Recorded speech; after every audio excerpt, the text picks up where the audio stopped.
너희는 믿음 안에 있는가? 너희 자신을 시험하고 너희 자신을 확증하라. 예수 그리스도께서 너희 안에 계신 줄을 너희가 스스로 알지 못하느냐? 그렇지 않으면 너희는 버림받은 자니라. 아멘. 완전하신 주 성령 여기 임하사 영광과 존귀 받아 주소서. 예배합니다. 아멘 아멘. 하나님 아버지 감사합니다. 주일을 주셨습니다. 예배자로 세워주셔서 감사합니다. 허물이 많고 부족한 인생들 성령께서 주장해 주시고 예배를 인도해 주셔서 하나님 영광을 받으시고 우리에게 은혜를 더하여 주옵소서. 예배 시청을 부탁합니다. 존귀하신 예수 그리스도의 이름으로 기도하옵나이다. 아멘.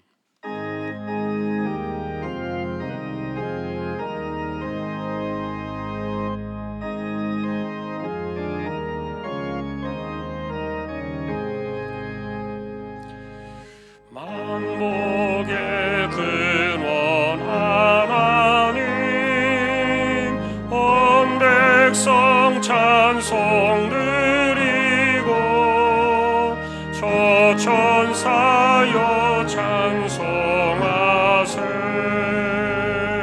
찬송 성부 성자 성령.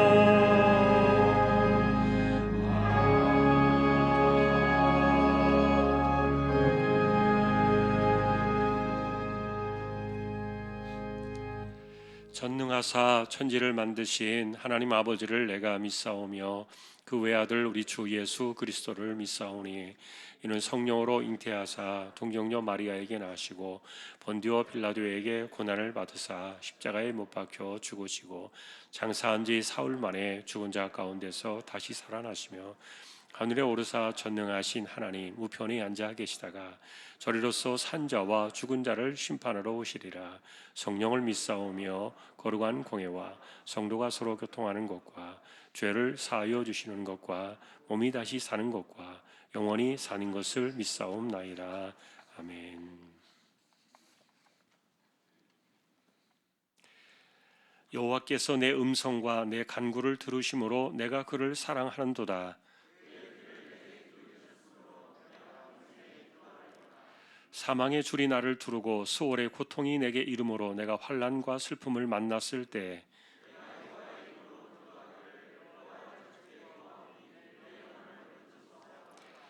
여호와는 은혜로우시며 의로우시며 우리 하나님은 긍휼이 많으시도다.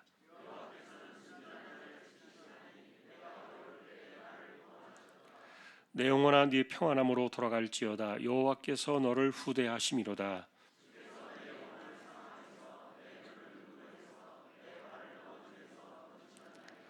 내게 주신 모든 은혜를 내가 여호와께 무엇으로 보답할까?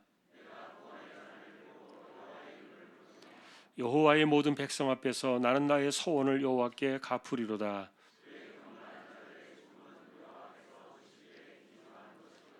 아멘.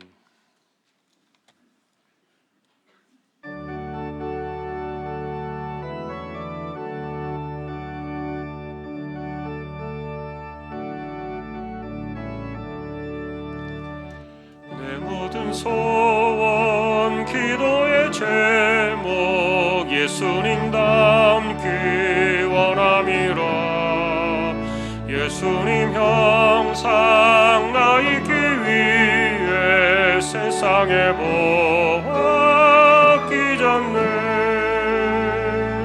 예수님 닮기 내가 원하네. 날 구원하신 예수님은 내 마음속에 지금 거둬사 주님의 형상 인치소서.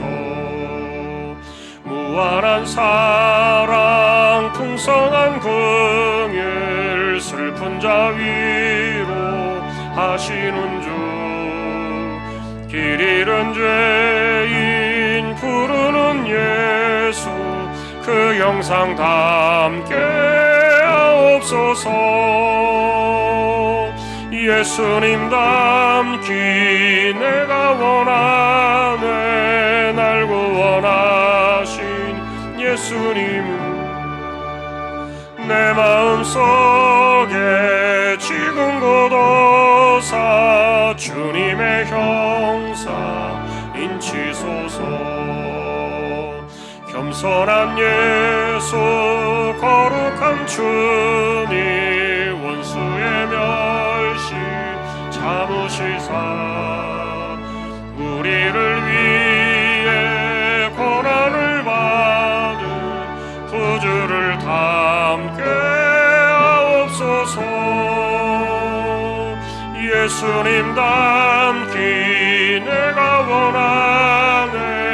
날 구원하신 예수님은 내 마음속에 지금 굳어사 주님의 형상 인치소서.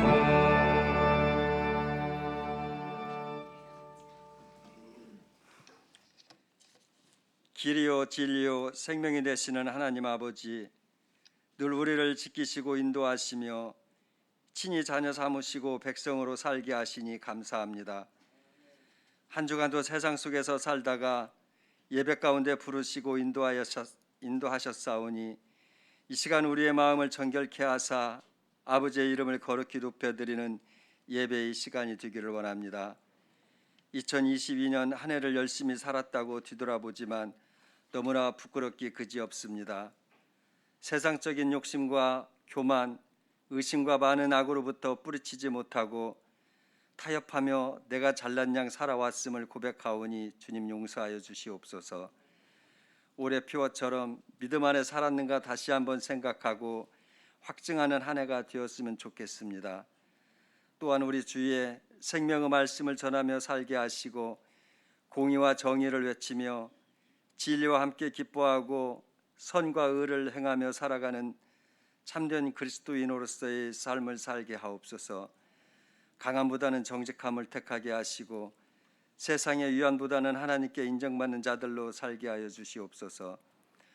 상한 갈대를 꺾지 않으시고 꺼져가는 등불을 끄지 아니하시는 하나님 아버지, 코로나와 전쟁과 가뭄과 기근으로부터 고통받는 이들을 위로하여 주시고 가정과 교회와 몸이 불편한 지체들에게 하나님의 은혜와 위로가 있게 하여 주시옵소서.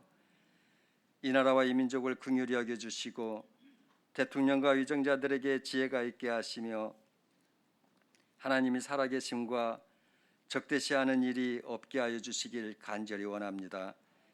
북녘 땅에도 봄이 오듯 분별력을 잃지 않고 대화의 길을 모색하며 서로 상생하며 살아갈 수 있는 지혜가 있게 하여 주시옵소서. 보냄받은 주님의 종들을 보호하여 주시고 가정과 자녀들과 돕는 손길들 위에 주님 은혜가 있게 하여 주시옵소서. 교회의 주일학교와 가정이 회복되며 올해보다 내년에는 더 많은 사람들이 주님 일에 동참하고 헌신하는 일에 귀하게 써달라고 기도하는 주왕의 지체들이 되었으면 좋겠습니다. 서로가 서로를 돌아보며 아껴주고 안아주는 아름다운 교회가 되게 하시며 일손 부족으로 인해 어려운 일이 생겨나지 않도록 주님 도와주시옵소서. 한 해 동안 수고하고 헌신한 주님의 백성들 남은 시간 잘 마무리하게 하시고 새로 임명된 내년의 일꾼들에게도 사명 잘 감당할 수 있는 우리의 주왕의 공동체들이 되게 하여 주시옵소서. 2023년대에는 교회가 더 큰 비전과 복음의 소명을 잘 감당할 수 있는 새해가 되었으면 좋겠습니다. 이 시간 말씀 전하시는 목사님 늘 강건케 하시고 말씀의 능력과 권능 있게 하시며 전하시는 말씀을 우리의 마음속에 새길 수 있는 귀한 시간 되게 하여 주시옵소서. 부목사님을 비롯한 모든 주님의 종들의 가정과 자녀들에게도 늘 은혜가 있게 하시며 좋은 것으로 채우시고 인도하여 주시길 또한 소망합니다.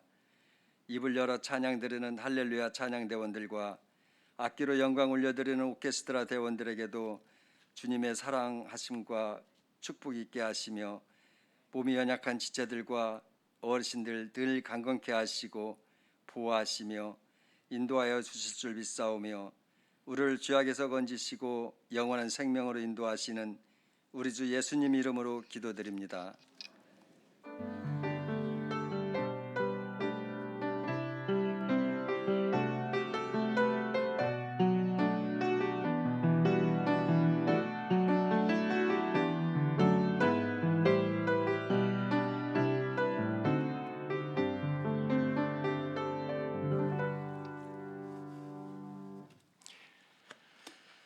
오늘 말씀은 마태복음 14장이 되겠습니다.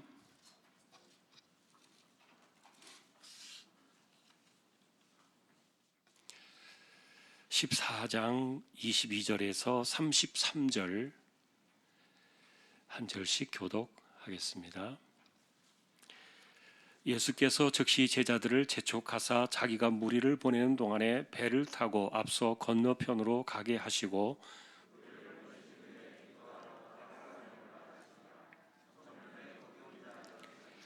배가 이미 육지에서 술이나 떠나서 바람이 거스름으로 물결로 말미암아 고난을 당하더라. 제자들이 그가 바다 위로 걸어오심을 보고 놀라 유령이라 하며 무서워하여 소리 지르거늘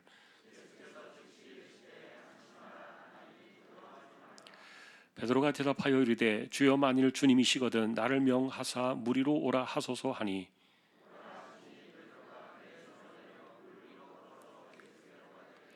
바람을 보고 무서워 빠져 가는지라 소리질러 이르되 주여 나를 구원하소서 하니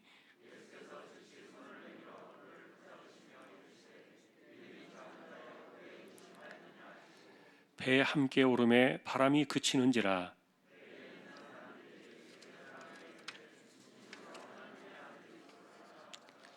아멘. 교회 소식입니다. 주보 12쪽 같이 보아주시기 바랍니다. 이번 주 성경 읽기는 에베소서 1장에서 디모데후서 4장까지가 되겠습니다. 어제까지 적립된 낙헌예물 1억 6,754만 1,781원 37.09% 적립이 되었습니다. 내일과 모레는 2023년도를 준비하는 교육 찬양위원회 세미나, 교구위원회 세미나가 진행이 되겠습니다. 참석 대상 되시는 분들 확인하셔서 모두 함께 참여해 주시기 바랍니다. 24일 날 성탄 전날 찬양의 시간들 함께 또 준비해 주시면 좋겠습니다. 그리고 내년도에 각 부서나 위원회에서 봉사 하실 수 있는 분들 신청서가 있습니다. 또 함께 오셔서 봉사하는 일에 우리가 섬기는 일에 또 서로 힘을 합해 주셨으면 좋겠습니다. 그리고 이번 주 토요일에 한인석 집사님, 문혜령 권사님 가정의 차남 승호 형제 결혼이 또 있습니다. 축하해 주시기 바랍니다. 오늘 아래 광고는 동진주물 김진택 집사님 사업장 소개되고 있습니다. 또 함께 기도해 주시면 좋겠습니다. 이제 하나님 앞에 예물을 드리는 시간입니다. 정성껏 준비하신 예물을 하나님께 드리겠습니다.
낙심하지 않는 것은 예수 안에 난 완전함이라.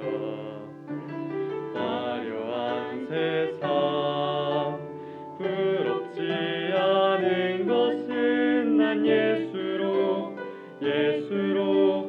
충만함이라. 난 예수로 충만하네.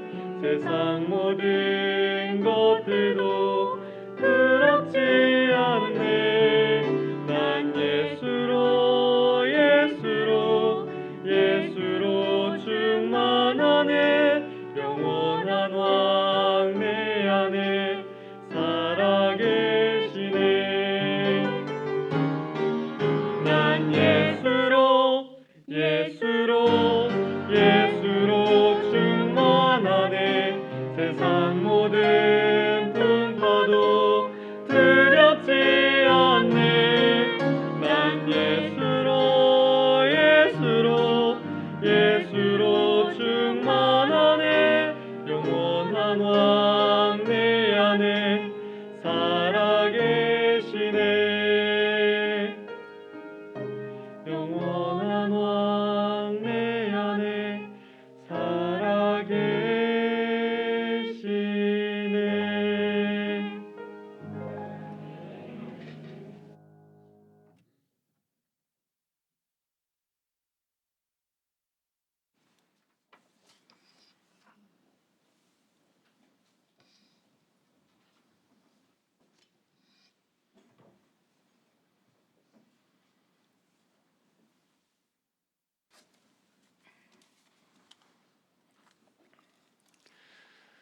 찬양으로 섬겼습니다. 감사합니다. 주님의 왕되심을 누리며 살아가는 귀한 가정 되게 하여 주십시오. 믿음으로 하나님의 것을 구별했습니다. 주일원금 10의 1조입니다. 목적을 따라 선교, 구제, 장학, 차량, 또 보이지 않는 가운데 드려지는 낙헌 예물 있습니다. 여기에 또 감사를 드립니다.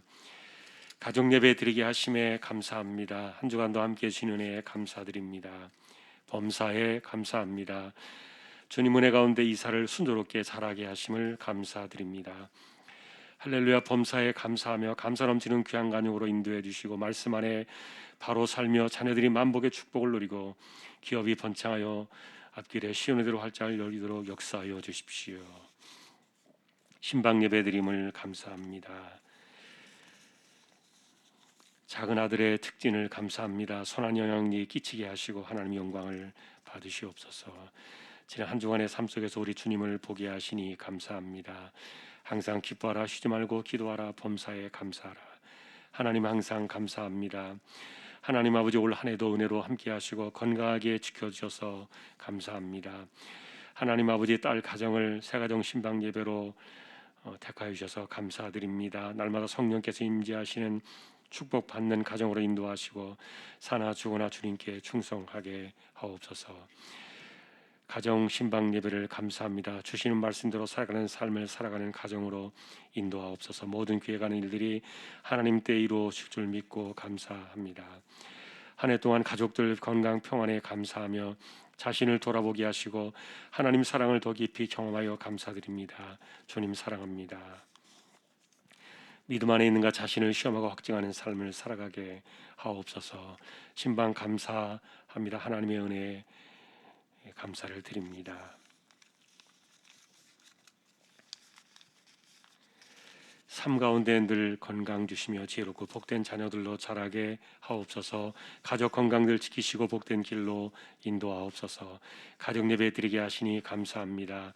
결혼 32년 감사하며 은혜로 지켜주심에 감사합니다. 오늘도 우리의 손길이 이와 같습니다. 하나님 감사합니다. 중심을 하나님께 늘 드리며 신앙을 고백하며 은혜로 살아가기를 힘쓰는 저희 모두 되게 하여 주옵소서. 우리 하나님 영광을 받으시기를 소망하오며 존귀하신 예수 그리스도의 이름으로 감사하며 기도 올리옵나이다. 아멘.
할렐루야.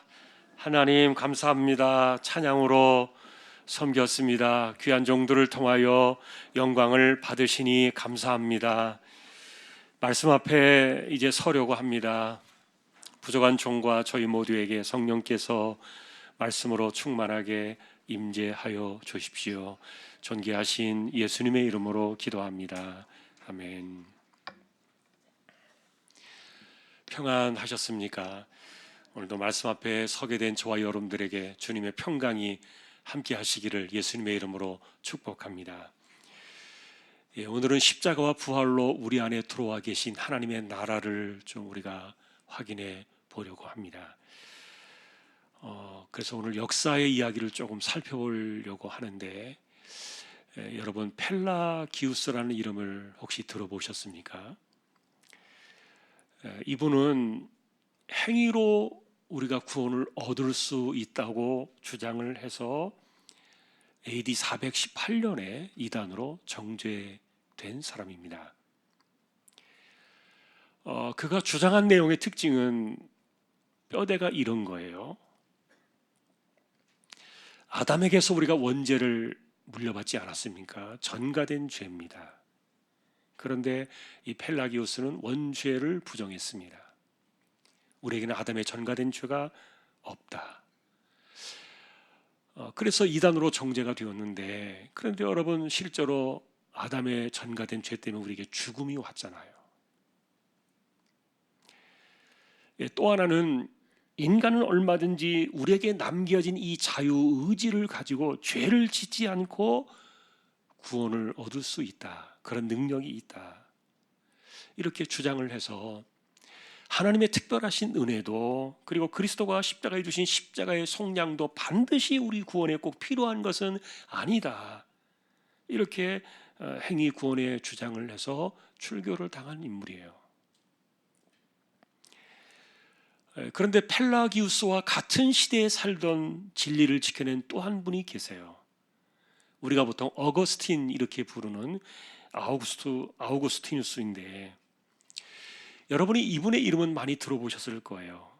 이분의 가르침은 그로부터 1100년이 지난 1517년 종교개혁을 일으키던 루터와 칼뱅의 그 신앙의 기초를 주신 정통신앙을 지켜낸 분이신데, 이분의 핵심은 이렇습니다.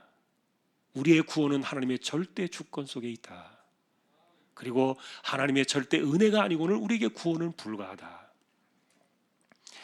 그래서 인간의 절대적인 무능과 하나님의 절대적인 은혜를 강조한 신앙이었는데, 우리는 이 신앙의 전통에 서 있습니다.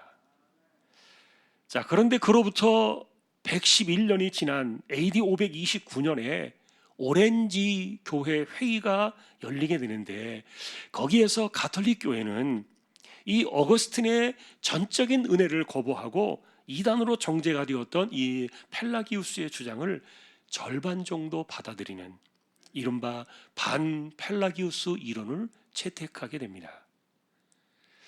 인간에게 원죄는 전가가 되었지만, 그러나 얼마든지 자유의지를 통해서 우리가 우리의 행위를 통해서 구원을 이룰 수 있다고 주장하는 이 반펠라기우스주의라고 부르는데,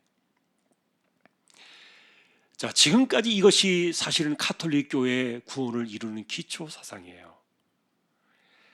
다시 말하면은 하나님의 절대적인 은혜와 인간의 공로가 서로 합력하여 구원을 이룬다는 그런 이른바 신인 협동론 사상인데, 하나님과 인간이 상호 협력하여 이 구원의 상승작용을 가져오는 일반적으로 시너지 효과라고 부르는 그 주장이에요. 이게 여러분 가톨릭의 구원 사상입니다. 하나님의 절대 주권과 절대 은혜만이 아니라 하나님과 인간이 합력하여야만 구원을 이룬다. 신인 협동론, 이 반펠라기우스주의입니다. 자, 우리는 이런 주장을 따르지 않지요. 어거스틴은 그때 이렇게 가르쳐 주었습니다. 우리가 짓는 죄악은 따로 떨어진 어떤 실체가 아니라 우리의 타락한 결과에서 나오는 열매다. 이 말은 타락 이전에 아담은 죄짓지 않을 능력을 하나님께서 주셨지만, 그러나 타락 이후에는 이 죄짓지 않을 능력은 사라져 버리고 우리에게 남은 의지라고는 죄를 지을 수밖에 없는 자유의지밖에 없다. 그러니까 우리 안에서 죄짓지 않을 그런 자유의 의지는 하나도 남아있지 않다는 거예요. 우리 안에 남아있는 이 의지라고는 죄악에 팔려버린 노예 의지밖에 없는데, 다시 말하면 내가 죄를 안 짓고 싶어도 죄를 지을 수밖에 없는 이것이 바로 노예처럼 남아있는, 이게 우리 자유의지라는 거예요. 그러니 여러분, 실제로 누가 하나님과 협력하여 구원을 이룰 수 있겠어요? 이런 가르침은 바울이 로마서에서도 우리에게 전해준 내용인데, 바울 같은 위대한 사도도 이렇게 말하지 않았습니까?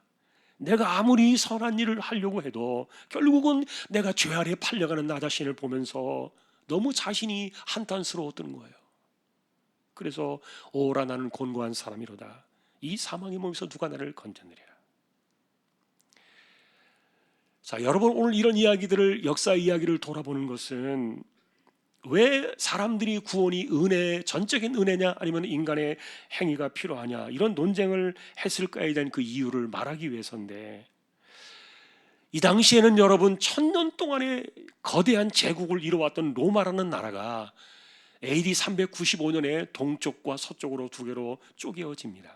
그리고 서쪽으로 나간 이 서로마 제국이 476년에 멸망을 하던 혼란의 시기였는데, 그 당시의 모습은 마치 예루살렘이 멸망하던 그 시대의 분위기와 많이 비슷했어요. 그래서 그때도 똑같은 질문이 있었던 겁니다. 하나님의 도성이었던 이 로마가 왜 무너져야 하느냐? 하나님의 도성인 이 로마는 절대로 무너지지 않을 것이다. 하나님을 믿는 로마가 어떻게 무너질 수 있다는 말인가? 여러분, 예루살렘이 무너지는 때와 똑같은 질문이 있었어요. 갑자기 로마가 믿는 국가요, 하나님의 나라라고 여러분 이야기하시니까 혼동되실지 모르겠는데, 사실 초대교회를 핍박하고 교회를 학살하고 짓밟던 세력이 로마였던 것은 분명해요. 그러나 로마의 복음이 들어간 지 300여 년이 지나서 AD 313년에 기독교가 인정이 돼요. 그리고 392년에 기독교만이 유일한 국가의 종교다. 그래서 국교로 인정을 하게 됩니다. 예수님께서 부활 승천하신 이후에 바울이 서방 세계의 복음을 전한 지 300여 년 만에 이 구원의 복음이 로마라는 그 당시에 거대한 세상을 삼켜버렸던 거예요. 그래서 그 당시의 세상은요, 그때 로마를 가리켜서 이 로마는 하나님의 도성이다, 그렇게 여겼어요. 그런데 그 도성이었던, 하나님의 도성이었던 로마가 망해가는 모습을 보면서 신학적인 고민이 나왔다는 거예요. 그래서 한 그룹의 무리였던 이 펠라기오스는 그렇게 주장을 했던 겁니다. 우리의 악행이 이 하나님의 도성을 망하게 했다. 그러니 하나님의 나라를 지키기 위해서는 우리는 선행으로 구원을 이루어야 한다. 회개와 행위를 촉구하면서 이렇게 사람들로 하여금 우리가 바로 살아야 된다, 이런 그 선한 의도는 이해하지만, 그러나 이런 것들을 주장하려고 하다 보니까 그는 원죄를 부인해버리고, 그리고 행위 구원이라는 주제를 가져오면서 십자가의 속량을 별개의 사건으로 만들어버렸던 거예요. 반면에 이 신앙의 전통을 지켰던 이 어거스틴은 이 당시의 상황을 고민하면서 이때부터 15년 동안에 걸쳐서 총 22권의 책을 쓰게 됩니다. 그 책 이름이 하나님의 도성이라는 두꺼운 책이에요. 그 책에서 어거스틴은 이렇게 이야기를 합니다. 우리가 사는 세상에는 두 개의 도성이 있다. 하나는 하나님의 도성이요, 또 하나는 세상의 도성이다. 이 하나님의 도성은 사랑이 있고, 그리고 하나님에 대한 사랑과, 그리고 자기를 부정하는, 자아를 끊임없이 죽이며 살아가는, 자신의 십자가를 지고 자기를 부인하며 살아가는 사람들로 채워져 가는 나라가 바로 이 하나님의 도성이다. 반면에 이 세상의 도성은 인간의 교만과 그리고 이기적인 사랑과 하나님에 대한 경멸로 가득 찬 세상이고, 사람들 중심으로 살아가는 그 세상이 바로 세상의 도성이다. 그래서 이 어거스틴은 망해가던 그 로마를 바라보면서 이렇게 말합니다. 하나님께서 복음 전파를 위해서 로마의 평화를 주셨지만, 그러나 역사적인 사명이 끝나고 그들이 지은 그 죄와 그리고 우상 숭배로 인해서 그들은 멸망을 당한 것이지, 그 로마가 곧 하나님의 도성은 아니다. 도리어 하나님의 나라의 이 도성은 어떤 세속적인 나라의 멸망에도 영향을 받지 않으시며, 이 하나님의 도성은 영원히 지속될 것이고 결국 천성에서 완성될 나라다. 여러분, 왜 이와 같은 이야기들을 22권에 걸친 15년의 긴 역사의 이야기를, 하나님의 도성의 이야기를 그가 썼는가 하면은, 역사적 신학적으로 세상에서 하나님의 이름으로 강력하게 세워지는 그 나라들이 있을 때 그 나라가 곧 하나님의 도성이라고 이야기를 했어요. 예를 들면 로마가 그랬고요. 그리고 18세기에 영국이 그랬어요. 그리고 최근에는 미국이 하나님의 도성이라고 이야기를 했어요. 그러나 어거스틴이 이야기하는 겁니다. 세상에는 하나님의 도성이 있는 게 아니다. 다시 말하면 이 하나님의 나라가, 이 하나님의 도성이 이 세상 나라로 대치되어지는 것이 아니라는 말이에요. 이 나라는 영원히 망하지 않는 나라이기 때문이고, 그리고 완성을 향해서 나가고 있는 세상이기 때문인데, 그래서 어거스틴은 우리가 살아가는 이 땅에서 우리에겐 두 개의 시민권이 있지 않느냐, 이걸 한 번 더 확인을 시켜줬어요. 하나는 이 땅의 세상의 시민권이요, 또 하나는 하늘의 시민권이다. 여러분, 그래서 우리가 가지고 살아가는 이 하늘의 시민권은요, 어떤 국가나 어떤 문명으로 대체되어지고 설명되어진 것이 아니라는 말이에요. 이 하나님의 나라의 도성은요, 오직 영원하신 하나님의 손 안에만 있기 때문에 예수님께서도 복음서에서 그의 나라는, 이 나라는 여기 있다 저기 있다 하지 마라, 너희 안에 있다. 여러분, 그래서 오늘 이렇게 역사의 이야기를 했던 것은 하나님의 나라의 도성이 과연 어디에 있고, 그리고 그 나라에는 우리가 어떻게 들어가야 하느냐, 그 나라를 어떻게 확인해 볼 수 있느냐, 그 이야기를 오늘 복음서를 통해서 보려고 하는 거예요. 본문은 이른바 물 위를 걸어가는 기적의 이야기를 다루고 있어요. 그런데 여러분, 이 14장 속에는요, 세 개의 큰 이야기가 나오고 있는데, 첫 번째는 세례 요한이 헤롯 왕에게 목을 베어서 죽임을 당한 사건이 나오고, 그리고 오병이어라고 일컫는 기적이 나와요. 떡 5개와 물고기 2마리로 5,000명 이상을 넉넉히 먹이고 12바구니를 남겨놓은 사건이에요. 여러분, 이 두 개의 사건, 특별히 이 세례 요한의 목베임을 당한 이 순교의 희생 사건은요, 예수님을 굉장히 예민하게 만들어 놓으셨던 것으로 보여져요. 세례 요한이 동생의 아내를 빼앗은 그 헤롯 왕을 비난한 일로 옥에 갇혀서 결국 목베임을 당했는데, 당시에 요한의 머리가 쟁반에 담겨가지고 여기저기 돌아다닐 정도로 그 세례 요한의 명예나 존귀는 전혀 찾아볼 수가 없었어요. 그는 하나님의 나라를 예비하던 사람이에요. 그리고 메시아의 길을 준비하던 마지막 선지자예요. 그런 요한의 제후가 너무 처참했던 거예요.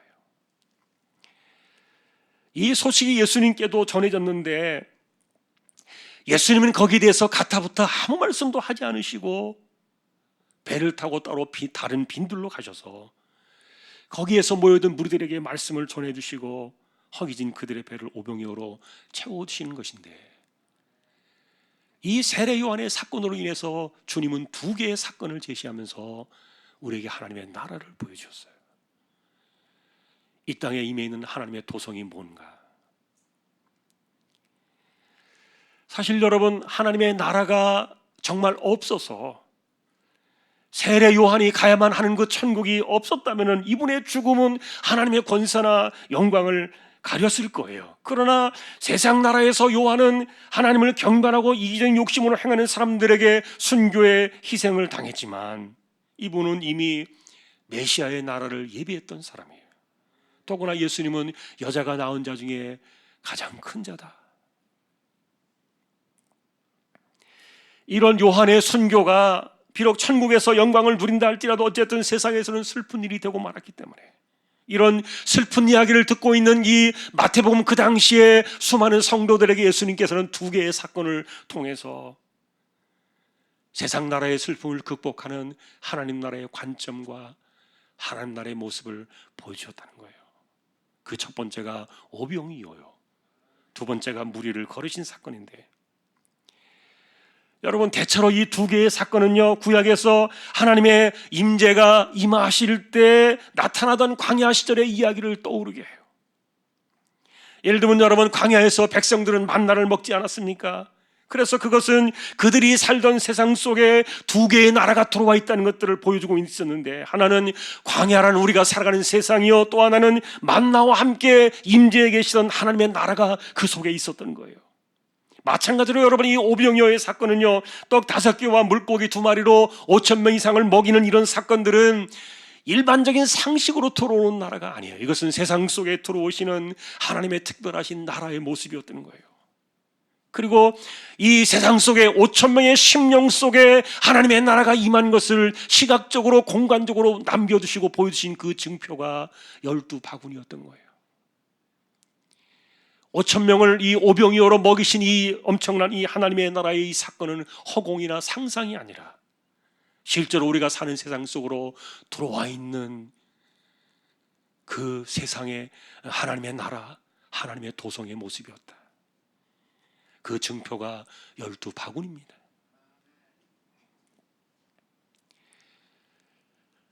수많은 기독교인들이 바라보는 마지막에 깨달은 증거는 뭡니까? 세상 나라는 영원하지 않지만, 그러나 하나님의 나라는 절대로 무너지지 않고 이 하나님의 나라는 점점 왕성해질 뿐만 아니라 땅끝까지 확장이 되어서 완성이 될 나라 아닙니까?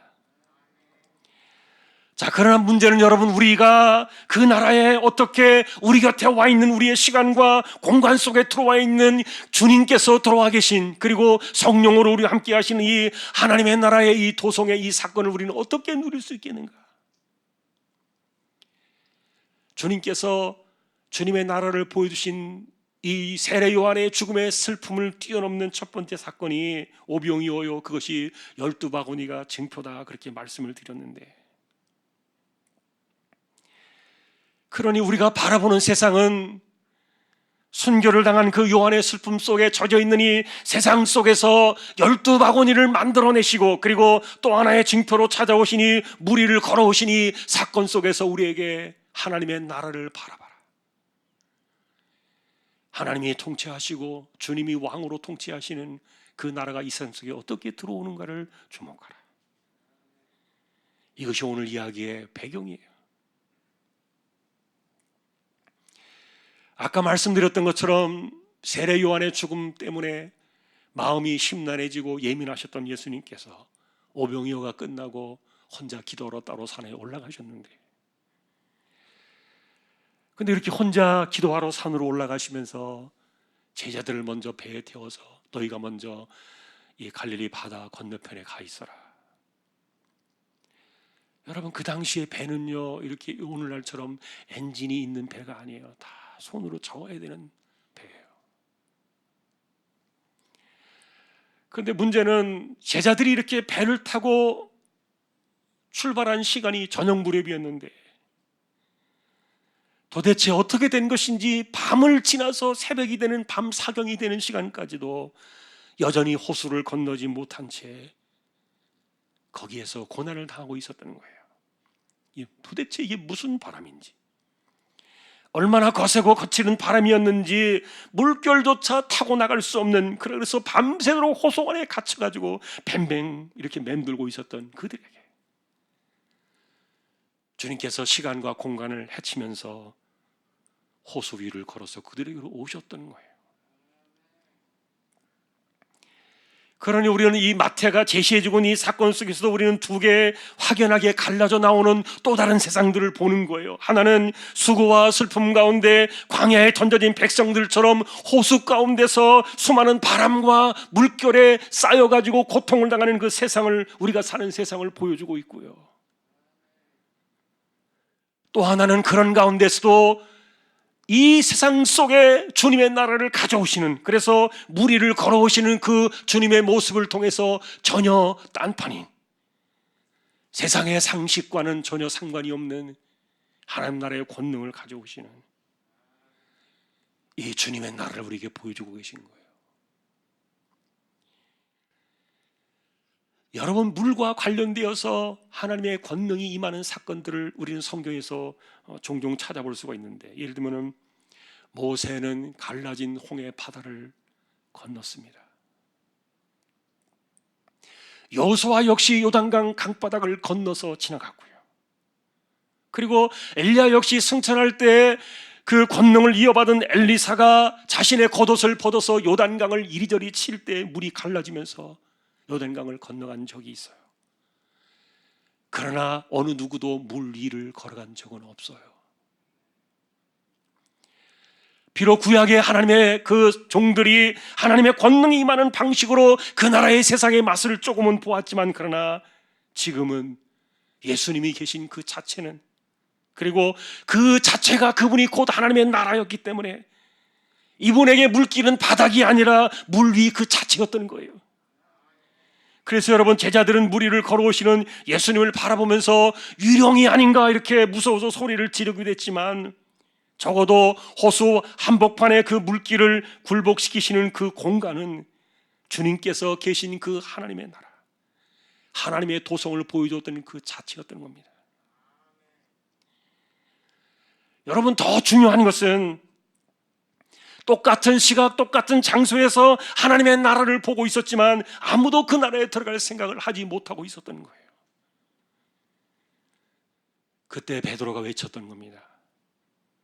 당신이 만일 주님이시거든 나를 명하사 물 위로 오라 하소서.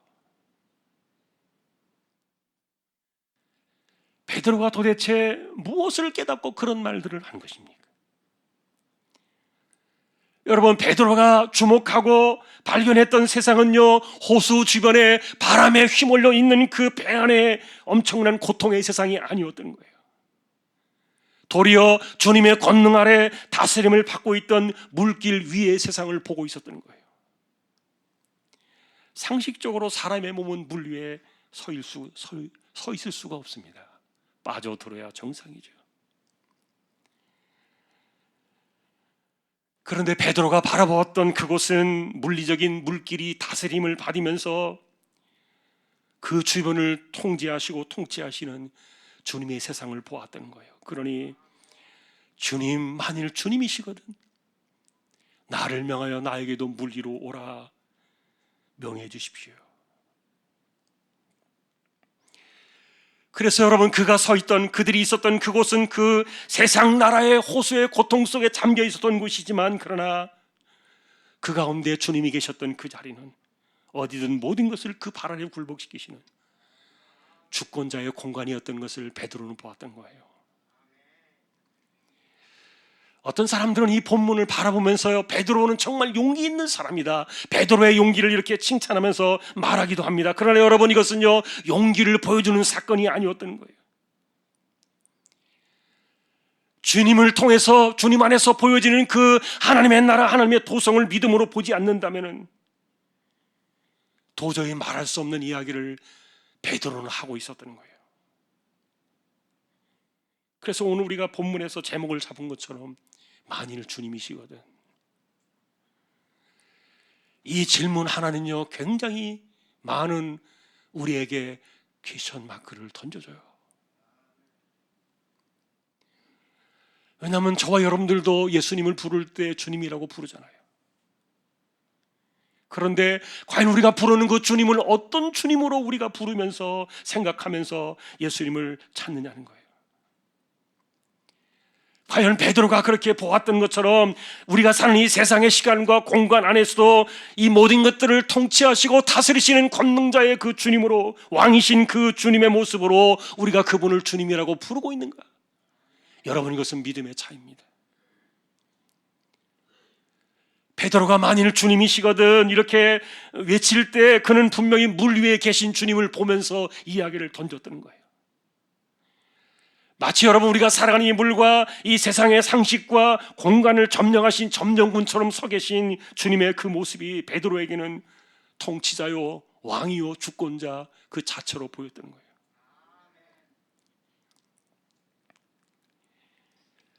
마태복음 우리에게 이 사건을 통해서 한 가지를 더 일러주고 있습니다. 주님은 그 자체가 그분의 나라가 아니신가? 그래서 우리는 주님의 나라를 찾고 주님의 나라를 구하고 주님의 나라를 사모하며 살아갈 때 그게 바로 그분 자체이시다. 여러분, 그러니 베드로가 나도 좀 걸어가게 해주세요, 나를 좀 오라고 해주세요 라고 이렇게 말했던 것은 상식적인 물리가 아니라 주님의 통치와 다스리심이 임하는 그 세상의 공간 속으로 자신도 들어가게 해달라 그랬던 거예요. 주님은 지체하지 않으시고 그의 믿음을 받아서 오라 그러셨어요. 여러분, 어떻게 되었습니까? 오늘 29절은 그가 물 위를 걸어서 예수님께로 갔다 이렇게 나옵니다. 한 발자국을 갔든 두 발자국을 갔든 그가 물에 빠지지 않고 걸어갔던 것은 주님의 세상에 그가 발을 디뎌놓고 그 은혜를 경험한 사건이에요. 그러나 다시 물에 빠지고 말았어요. 그 물에 빠진 것을 보니까 바람 때문이라 그랬어요. 그 무서운 바람 소리와 그리고 눈에 보이는 시각과 몸으로 느껴지는 그 거사게 몰아붙이는 이런 물결 속에서 그가 육신적으로 그런 것들을 체감할 때 다시 제정신이 돌아와 가지고 물에 빠지고 말았는데 주님이 손을 붙잡아 그를 이렇게 올려주셨고 그리고 함께 배에 올라가셨는데, 여러분, 마가복음은 이 사건을 기록하면서 바람과 바다를 잔잔하게 하신 그분의 명령을 또 기록해 주었어요.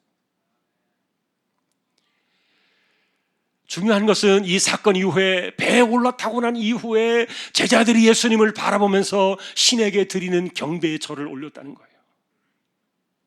다만 아쉬운 것은 베드로가 끝까지 예수님께로 갈 수 있었더라면, 베드로가 끝까지 갔더라면 얼마나 좋았을까. 너무너무 두고두고 아쉬운 대목이에요.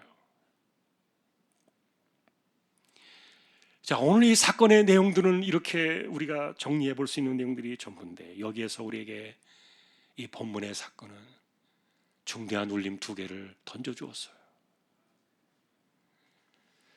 첫째는 우리가 사는 이 세상 속에 주님의 나라가 들어와 있다는 겁니다.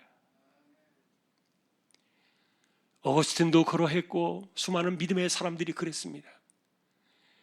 우리가 의지하고 바라보는 그 세상은 이 세상에서 보이는 세상의 도성이 아니라 주님이 다스리시고 통치하시는 그 주님의 도성이었던 거예요.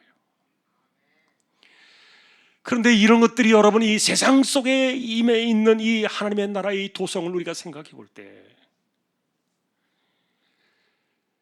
이것이 굉장히 우리에게 정말 신비한 더 많은 것들을 우리에게 제시해 주고 있지만, 중요한 것은 이 물 위를 걸으신 이 사건을 통해서 주님의 나라가 우리 안에 얼마든지 들어와 있을 수 있고, 베드로의 사건을 통해서 우리에게 그것을 가르쳐 주었다는 거예요. 수고와 슬픔으로 지쳐버린 그 인생들에게 그 모든 원인들을 한순간에 제압해낼 수 있는 권능의 세상 안으로 들어가는 그 모습들을 우리에게 제시해 준 사건인데, 예를 들면 여러분, 수로보니게 여자가 귀신 들린 딸을 고쳐달라고 예수님께로 왔을 때 그 결말을 여러분들이 알고 계실 거예요. 처음에는 2번이나 거절을 당했습니다. 그리고 개처럼 취급을 당하기도 했던 사람이었지만, 그러나 그날에 그 여자는 돌아갈 수 없었습니다. 그것을 가리켜서 예수님에게는 오기를 가지고서 고집을 부리고 생떼를 쓰면 된다 이렇게 말하는 것은요, 굉장히 인간적이겠지요. 그러나 이 사건에서 명확한 것은, 이 수르보니 여자의 사건은요, 그 여자가 주님 안에서 바라보았던 주님의 세상이었어요. 그가 통치하시고 명령하시는 그분의 나라는 세상 나라의 모든 아픔들을 제압하는 권능의 세상임을 그 여자가 알고 있었기 때문에, 그러니 그 여자는 그날에 돌아갈 수 없었던 거예요. 여러분, 단순하게 주님께서 계신 그 공간만이, 그것만이 우리에게 말해주는 것이 아닙니다. 오늘날 아까도 말했던 것처럼 성령으로 우리에게 오셨습니다. 주님은 말씀으로도 병든 사람을 일으키셨고, 그리고 말씀으로 죽은 자를 불러내셨고, 이렇게 모든 것들을 이 땅에 상식적이고 모든 것들이 돌아가는 이 세상의 권세를 제압하시는 이 나라가 우리 곁에, 우리가 사는 시간과 공간 안으로 들어와 있다는 거예요. 그래서 오늘 이 사건은 우리에게 이 나라에 참여하는 방식을 우리에게 암시해 주면서 마태복음은 우리에게 단서를 남겨주었어요. 그것이 오늘 베드로가 이야기했던 그 표현이에요. 만일 주님이시거든. 이 표현이 얼마나 중요한지 몰라요. 우리가 살아가는 이 호소와 같은 이 세상 속에서 바람과 물결이 거세지고 있는 이 수많은 상황들을 우리는 통제할 수 없습니다. 또 심지어는 거기에서 벗어날 수 없는 것이 인생의 환난과 시련 속에 갇혀버리는 그런 모습들인데, 그것은 이 세상의 도성의, 세상의 방식으로는 절대로 해낼 수 없는 세상이라는 거예요. 적어도 중요한 것은 이 순간에 이 모든 바람과 바다를 제압하실 수 있는, 물결을 제압하실 수 있는 그 주님을 향하여 여러분은 그분을 무슨 의미로 주님이라고 부르고 계신 겁니까? 적어도 우리에게 이 나라를 보여주시고 아직은 완성되지 않은 이 하나님의 나라를 살아가고 있지만, 그러나 여전히 그 나라의 주인은 그분이시며, 우리가 여전히 하나님의 나라의 도성을 발견하고 또 바라보고 믿음으로 참여할 수 있다는 것을 우리에게 가르쳐 주시는데, 그분이 우리에게 목숨을 버려서 십자가에 자신의 생명을 내어드신 바로 그분이시란 말입니다.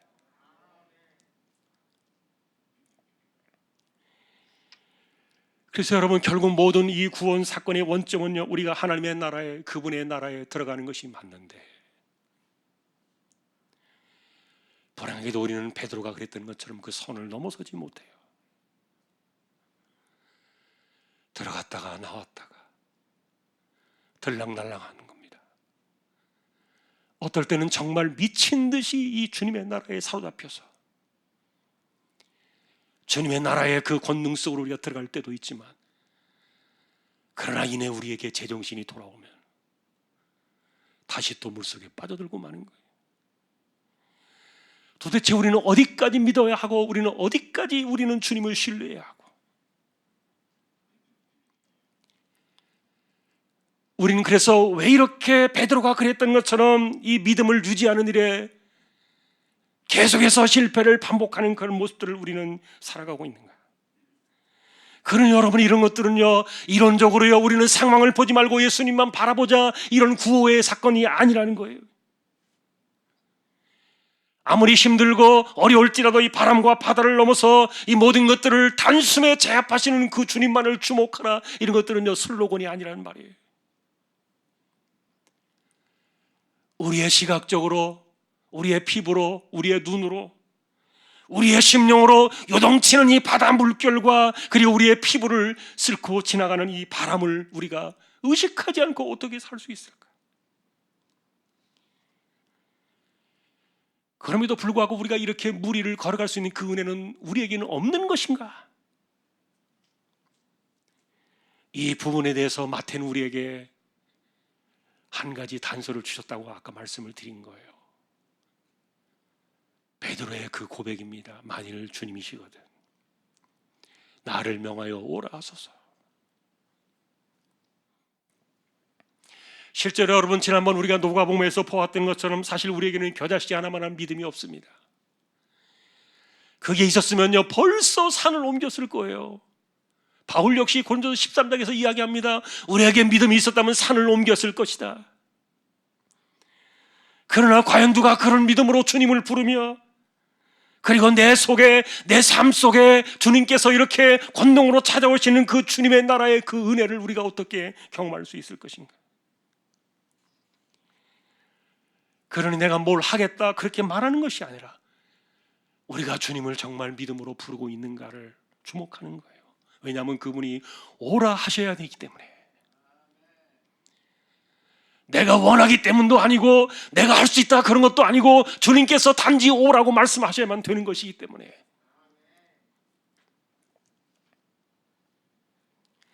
여러분, 그래서 예수님께서는 마태복음 또 다른 6장 다른 장에서 우리에게 최우선의 가치가 무엇인가를 이야기해 주셨어요. 너희는 먼저 그의 나라를 구하라. 주님의 나라를 구하라는 이 말은요 이 땅에 임해오는 그 하나님의 도성을 이야기하는 거예요. 마치 무리를 걸어가던 예수님의 그 자리와 공간처럼, 그리고 예수님께서 배에 타실 때 바람과 바다를 잔잔하게 하셨던 그 공간처럼 이 땅 속에 우리의 삶 속에 우리가 살아가는 시간과 공간 속에 이와 같은 주님의 권능이 찾아오기를 바라는 그 하나님의 나라를 사모하라는 거예요. 여러분, 우리에게 주신 위대한 약속이 무엇입니까? 그리고 우리가 살아가는 이 땅의 최우선의 과제가 무엇입니까? 주님은 먼저 그의 나라를 구하라. 그러면 이 모든 것들을 다 줄 것이다. 우선순위를 바로 해야 되는데 적어도 우리는 이 오늘 본문 사건을 통해서 우리가 기대고 바라는 것은 우리를 안전하게 붙들어주고 우리에게 모든 것들을 주는 것은 로마와 같은 그런 그 세상의 강력한 나라가 아니라는 겁니다. 오늘날의 예를 들면 미국 같은 그런 나라가 하나님의 도성이 아니라는 말이에요. 실제로 하나님의 도성은 이 땅에 있는 세상의 나라로 대치되어진 것이 아니라 실제로 주님께서 임하시는 곳에 왕으로 임재하셔서 모든 것들을 제압하시고 상식을 뛰어넘는 주님의 방식으로 다스리시는, 이것을 주님은 사모하라 그랬습니다. 이것을 사모하라. 여러분, 오라 하시는 그 말을 듣고 싶지 않습니까? 우리가 주님께 질문을 던집니다. 만일 주님이시거든 나를 명하여 오라 하소서. 끝까지 걸어가는 일에 실패했지만 그러나 주님은 오셔서 그 믿음의 현장 속에서 이 모든 상황들을 다 제압하셨습니다. 우리가 찾고 구하고 두드려야 될 것이 무엇입니까? 하나님의 나라입니다.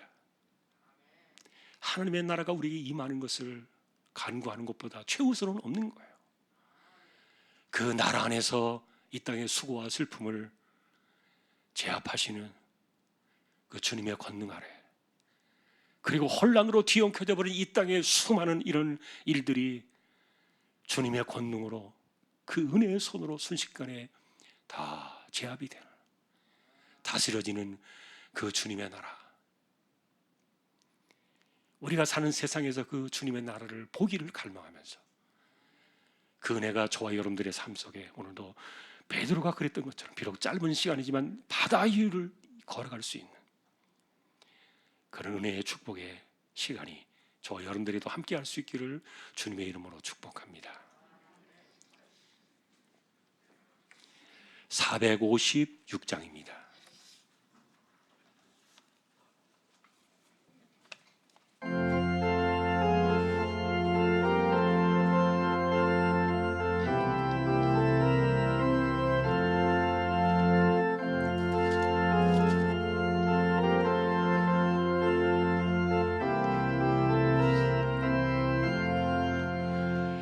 거친 세상에서 실패하거든 그 손 못 자국 만져라.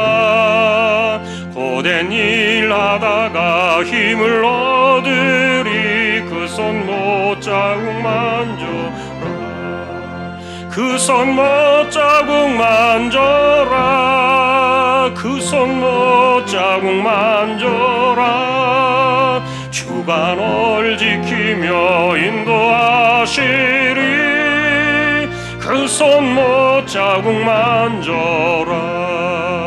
내가 어둠 속을 걸어갈 때에 그 손 못 자국 만져라. 주가 참 평안을 내게 주시리 그 손 못 자국 만져라. 그 손 못 자국 만져라. 그 손 못 자국 만져라. 주가 널 지키며 인도하시리 그 손 못 자국 만져라. 네가 부활의 주 따라가려면 그 손 못 자국 만져라. 내가 주 안에서 길이 살리라 그 손 못 자국 만져라. 그 손 못 자국 만져라. 그 손 못 자국 만져라.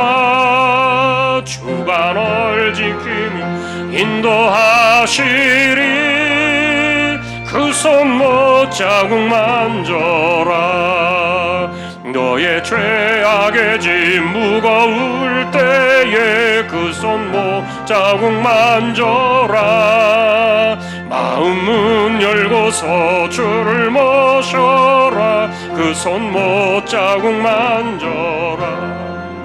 그 손 못 자국 만져라. 그 손 못 자국 만져라. 주가 널 지키며 인도하시리 그 손 못 자국 만져라.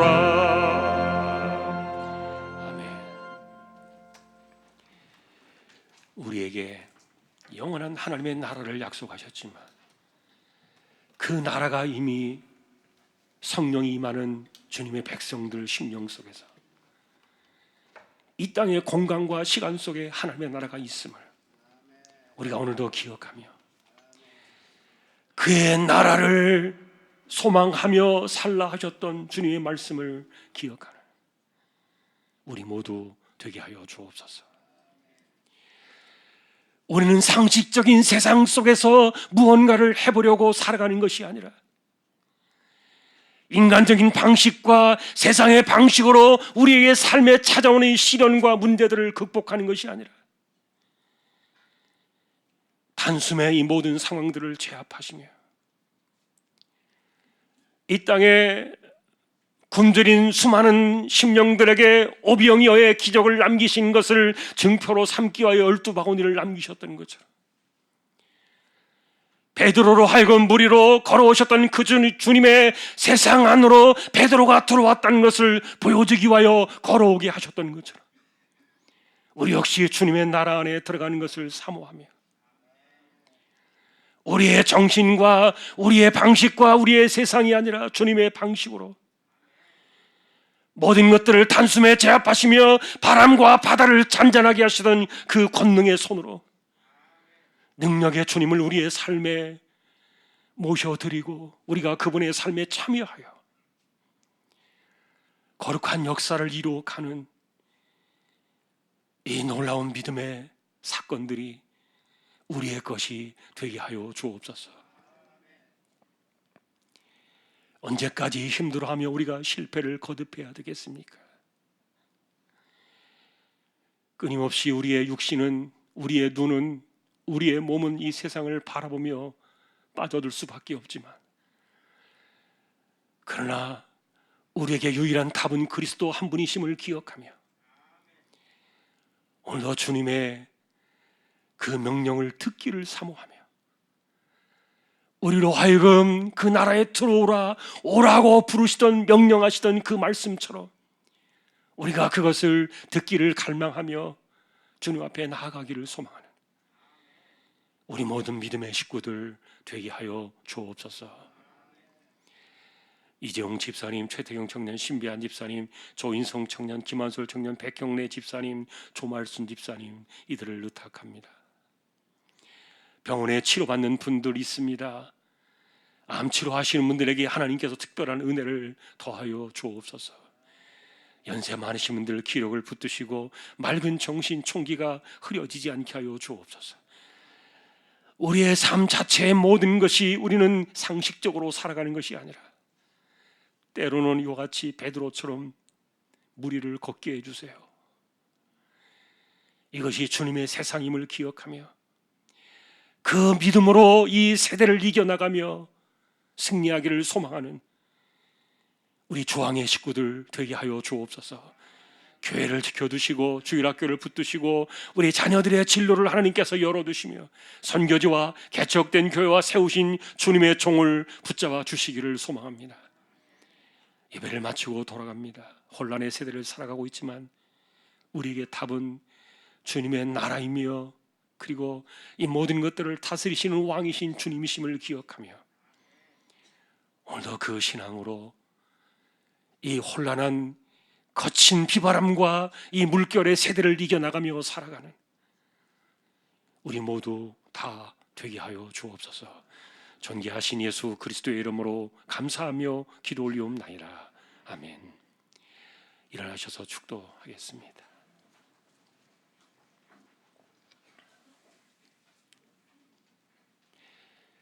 우리에게 영원한 생명을 주시고 다시 오실 우리 주님 예수 그리스도의 은혜와 하나님 아버지의 크신 사랑과 성령님의 감화, 감동, 위로, 인도, 교통, 충만하심이 믿음으로 주님을 고백하며 주님을 주님이라 부르며 그 나라에 동참하고 참여하기를 원하는 심령들에게 오라 하시는 그 말씀을 기억하며 그 믿음으로 세상을 이기며 승리하기를 원하는 우리 모든 심령들 조항의 가족들 위해 이제로부터 영원까지 함께 있을지어다. 아멘.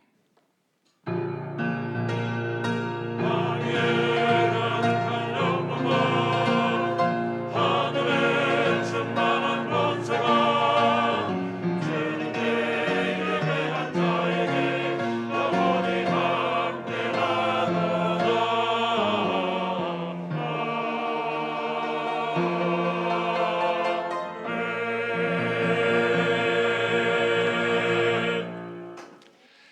한 주간도 승리하시기를 주님의 이름으로 축복합니다. 교제 찬양 1절 하겠습니다.